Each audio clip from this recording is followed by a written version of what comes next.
Guys, कैसे हैं आप सब। Welcome back to my channel. कैसे हैं आप सब। आई होप आप अच्छे होंगे। तो भाई स्वागत है आपका एक बार फिर। तो भाई एक बार बहुत बड़ा बिजनेसमैन अपने बिजनेस के सिलसिले में एक गांव में जाता है। तो भाई एक साइड नदी होती है और एक साइड पहाड़ होता है।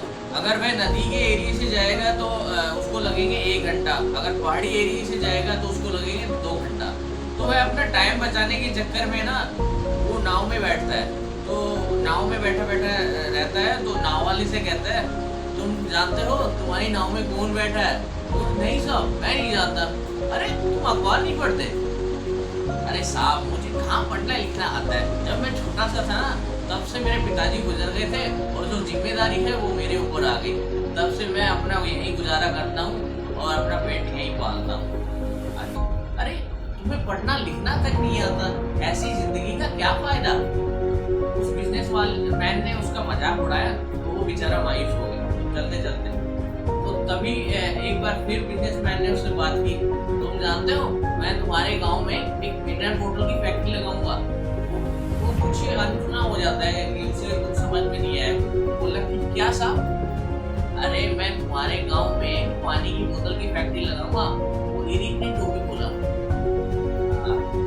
तुम जानते तो होंगे? साहब मैं नहीं जानता। अरे लिखना भी नहीं जानते। चलो कोई, वो बेचारा मायूस हो जाता है चलते चलते चलते। तो आगे जैसे ही उसका ध्यान हटता है तो एक बड़े से पत्थर से ना टक्कर हो जाती है और नाव टूट जाती है और नाव में धीरे धीरे पानी बहने लगता है और नाव डूबने लगती है। तभी नाव वाला कहता है कि साहब आपको तैरना तो आता है ना? अरे नहीं नहीं, मुझे तैरना नहीं आता। अरे साहब, ऐसी जिंदगी का क्या फायदा, आपको तैरना तक नहीं आता।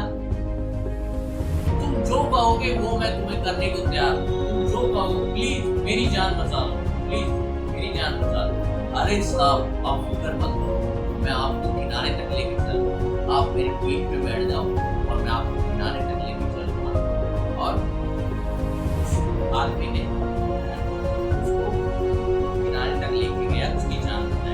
इस कहानी से, इस शिक्षा से हमें यही मोटिवेशन मिलता है कि हमें किसी का भी मजाक नहीं उड़ाना चाहिए और हमको सबको रिस्पेक्ट देनी चाहिए। तो सभी को प्यार से हमें रिस्पेक्ट देनी चाहिए और एक दूसरे को कम नहीं समझना चाहिए। क्या पता लाइफ में हमें कब किसकी जरूरत पड़ जाए। तो इस कहानी से यही मोटिवेशन मिलता है। And thank you so much. आज की स्टोरी